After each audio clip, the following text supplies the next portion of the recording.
Welcome back, Commanders. Today we're going to be going over some tips and tricks to help you out during the deployment phase, as well as I'm going to show you a couple scenarios that should help you get the most out of your next 40k game. Alright, so after your army list is created, your map's chosen, your missions are picked, everything, secondaries are done, one of the most important parts of 40k can begin. I can't express the importance of the deployment phase. Like, it solidifies your attack strategy. It's also, you don't want to start the game off on the wrong foot. Alright, so the first thing I do before I even start deploying is I look over my opponent's army. I need to figure out what key matchups need to happen in order for me to win. So if I'm unfamiliar with my opponent's army, it is very, very important to ask them. The first time I ever fought Sinister's Repentia, like, I didn't ask why these are so scary, why is everybody so afraid of them? So instead I was like,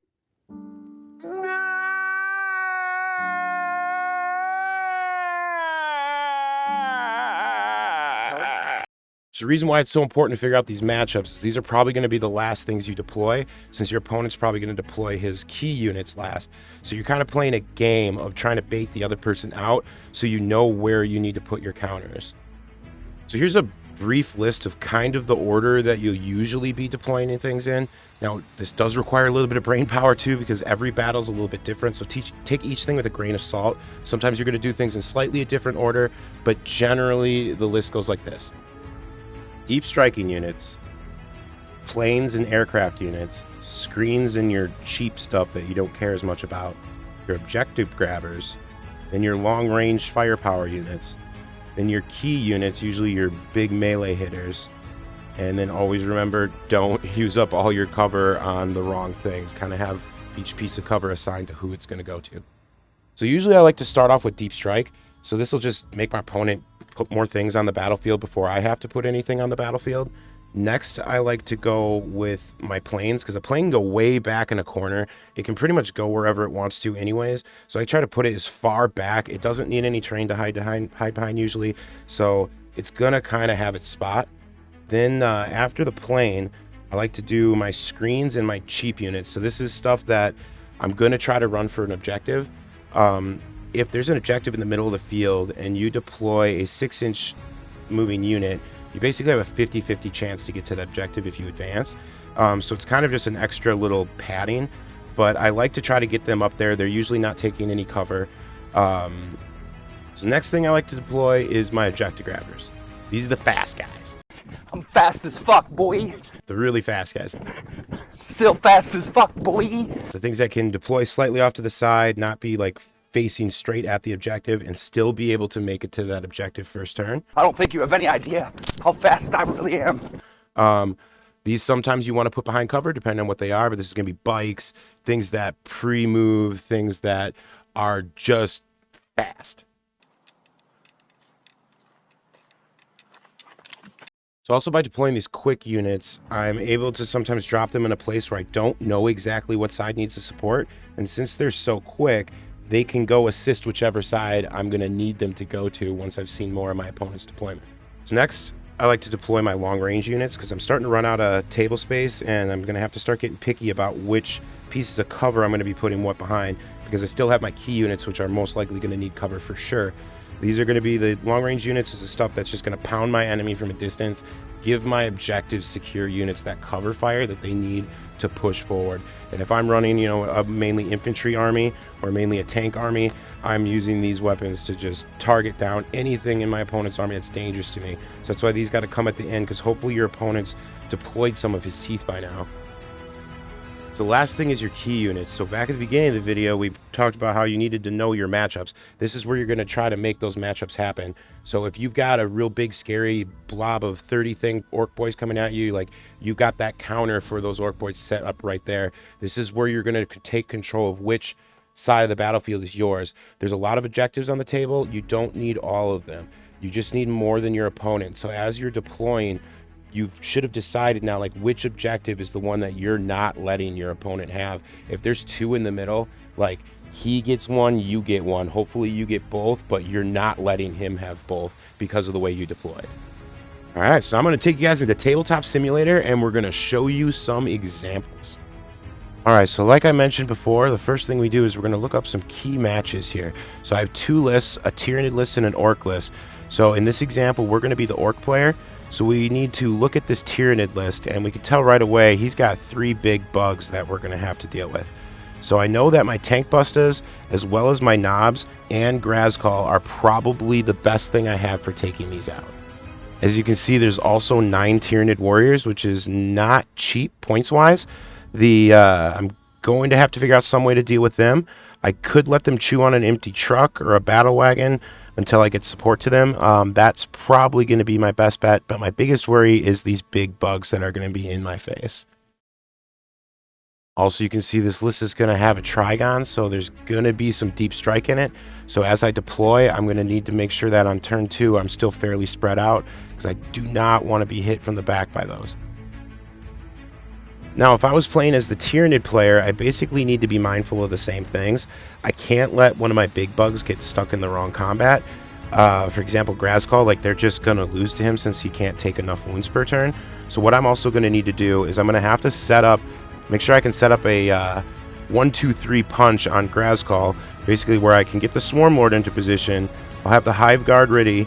They're going to shoot, first I'll Psychic Grazcall, then I'll shoot him, then I'll charge him to hopefully maybe kill him all in one go if I'm lucky enough. But that's, when I deal with him, I like to deal with him all at once. I don't want him just living through the whole game because I'm pecking at him. I also don't want to concentrate too much into one fight in one area of the board, so splitting up these Tyranids is probably going to be best. It's going to be up to my Heradules and my ranged weapons to try to take out those buggies. The hardest part, though, is going to be opening these trucks and battle wagons just to get at the biomass that's inside. This War Boss, too, is also really scary, so he can really chunk one of my big bugs. I'm going to need to make sure that my warriors get into combat basically with him and all these Knob squads. My warriors can take a -1 damage, so I can hopefully shut down a lot of the damage that these Knobs do. That's definitely their ideal target, so that's a good thing that they're in deep strike. Now, I'm going to try to do this as quick as possible for you guys, so if you have any questions about something that I didn't go over enough, just leave me the question in the comments. Alright, so now what both sides will be doing is, as you can see, there is 6 objectives on this map. So I need to know what unit am I going to hold this objective with, which one's going to hold this one, and so on and so forth. And then I probably am not going to try to get anything to there unless my opponent gives me that opportunity. Alright, so the Tyranid player can put basically any units he has in deep strike aside, because that'll basically tell me how many drops I can do right now, so which is going to be 3 of them. And that's going to mean 3 drops for the Orc player. The Orc player, like I said, don't start with anything big. You don't ever want to put your big stuff down first, but he's going to try to bait out one of those bugs as best he can. So like I said, you're going to start with that plane because it can just basically go anywhere it wants to, and you can't really hide it that well. And then as well as the next thing is going to probably be these Gretchen, because they can sit on that objective and just sit back there all game. And then again, since that Tyranid player has already technically dropped 3 things, I'm going to make my next drop be this Weird Boy, because I know I have plenty of vehicles to keep him covered. So I don't want him to get, out of position and get shot by something. But I'm not quite sure which way he's going to need to go, either left or right. And since he's ranged, he can kind of deal with either. It also doesn't tell my opponent anything. Alright, fast forwarding a little bit through deployment, I'm going to actually go over why each thing is in the place that it is. Starting with the Orcs, so I said we went over the Docket Jet and why it's just kind of back in a corner. You can see the Scrap Jet is able to scoot up to this objective or just give covering fire if this Knob Wagon, which has got the War Boss and all the knobs in it, has any kind of trouble at all. The Gretchen are just going to probably sit there the entire game. This Track Jet can get up and shoot towards anything at that objective, possibly shoot towards anything at that objective, and just give covering fire in general. This has the Tank Busters in it, so I had to put it in the middle because I wasn't sure at that time where the big bugs were going to be. As you can see there, one's in the middle, one's on the end, and then one's on the other side. So he can go whichever side needs the help. Same with the Shock Jump Dragsta. He's just kind of there to give range support. Grazcall is going to be going up towards that objective, as well as the giant boys wagon that has 20 boys in it is going to shoot up there and hopefully be able to push to here. So as you see, these big bugs are coming in, but I know once the big bugs fall, this Tyranid list really doesn't have too much to offer. All right, for the Tyranid side, basically the three big bugs are down. One here, and one here. I made sure the shooty bug could at least see something, so he can see that plane and anything else he might need to shoot at. The Dimacarion can ignore terrain, so he's going to get double moved by the Swarm Lord, and he can either assist to hit here or assist to hit here, whichever is needed. The Swarm Lord's probably going to go up around this side, and then the Neurothrope's going to float around. The Malanthrope here is giving -1 to hit to all three of these bugs, so that should make it a little bit difficult for my opponent, especially because of these orcs. These Gaunts are just going to chill here probably the whole game. These will probably chill here the whole game. They might move up there for extra objectives secured, and then like the Neurothrope can take over their objective for them. And then since I obviously can't get them all around the Malanthrope, I've got the Scythe Heraduel. It says Barb, but it's actually a Scythe Heraduel, all the way over here on this side, so he can go up and push this way.